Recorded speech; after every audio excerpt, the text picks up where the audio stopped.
रोहित आर्या मामले में पूर्व मंत्री दीपक केसरकर ने प्रतिक्रिया देते हुए कहा कि वह जांच में पूरी तरह सहयोग करने के लिए तैयार है। उन्होंने कहा, जांच के लिए और बयान देने के लिए मैं तैयार हूं, इसमें कुछ भी गलत नहीं है, मैंने केवल वस्तुस्थिति बताई थी। केसरकर ने स्पष्ट किया कि वे अब मंत्री नहीं है, इसलिए यदि पुलिस को कोई जानकारी चाहिए थी तो वर्तमान मंत्री या संबंधित अधिकारियों से संपर्क करना अधिक प्रभावी होता। उन्होंने कहा कि अगर पुलिस को जानकारी चाहिए थी तो उन्हें सीधे मुझसे बात करनी चाहिए थी। नाही, चौकशी आणि स्टेटमेंट द्यायचं असलं तर मला त्याची कधीही तयारी आहे, त्याच्यामध्ये काय चुकीचं आहे? ठीक आहे, वस्तुस्थिती आहे ही मी सांगितलेली आहे आणि तीच वस्तुस्थिती आहे। मी सांगितलेलं होतं की मी सध्या मंत्री नाही आणि त्याच्यामुळे तुम्ही जर विद्यमान मंत्री किंवा अधिकाऱ्यांशी संपर्क साधला तर त्याला पॉझिटिव्ह रिस्पॉन्स मिळू शकेल आणि जर पोलिसांना अधिक काही पाहिजे होतं तर ते माझ्याशी आणि बोलू शकले असते। वहीं गुन्हे शाखेकडून एपीआय अमोल वाघमारे, वरिष्ठ पोलीस निरीक्षक जितेंद्र सोनवणे आणि स्टुडिओ मालक मनीष अग्रवाल यांचे जबाब नोंदवले गेले।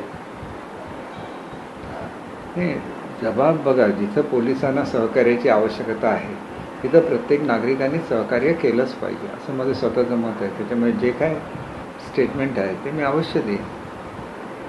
घटनेदरम्यान रोहित आर्याने केसरकर यांच्याशी बोलण्याची मागणी केल्याची माहिती होती। फोन लागला नाही की बोलण्याचा नकार दिला। दोन विरोधाभासी माहितीमुळे पोलीस संभ्रमात आहेत। नाही, एक असं आहे की मी पोलिसांना सांगितलेलं होतं की मी आता मंत्री नाही, त्याच्यामुळे तुम्ही जर संबंधित मंत्री किंवा अधिकाऱ्यांशी संपर्क साधला तर तुम्हाला त्याची अधिक मदत होऊ शकेल। आता ह्याच्यामध्ये त्यांचं जर काय वेगळं म्हणणं असतं तर त्यांनी माझ्याशी पुन्हा संपर्क साधायला पाहिजे होता। त्यांचा जर संपर्क कोणाशी होत नसेल तर त्यांनी पुन्हा संपर्क साधायला पाहिजे होता आणि मी हे स्वतः फोन करून सांगितलंय त्यांना। त्याच्यामुळे त्याच्यामध्ये काही चुकीचं आहे असं मला स्वतःला वाटत नाही, कारण शेवटी मुलांना जर सुखरूप सोडवायचं असेल तर ठोस आश्वासन देण्याची आवश्यकता असते आणि ठोस आश्वासन फक्त मंत्रीच देऊ शकतात किंवा संबंधित अधिकारी देऊ शकतात।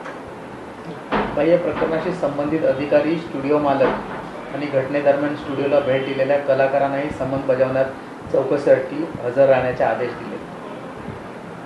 नाही बघा, शेवटी असं आहे की एन्काउंटर झाला नसता तर ही सगळी चौकशी लागलीच नसती। एन्काउंटर झालेला आहे त्याच्यामुळे चौकशी होणार हे उघड आहे आणि त्या चौकशीला सर्वांनी सहकार्य दिलं पाहिजे।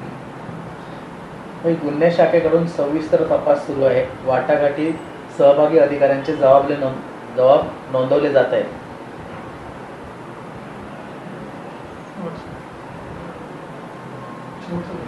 मानसिक रुग्ण होता असे कोणतेही ठोस पुरावे मिळाले नसल्याची वरिष्ठ अधिकाऱ्यांची माहिती आहे।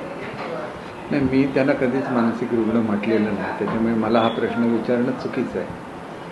जे एक म्हणजे मुलांना ओलीस ठेवणं ही अत्यंत चुकीची बाब आहे, ती त्यांनी केली। मुलांची सुखरूप पोलिसांनी सुटका केली, याच्याबद्दल पोलीस दलांचे आम्ही आभारी आहोत। फक्त त्याचा जो दुर्दैवी मृत्यू झाला त्याच्याबद्दल दुःख आहे।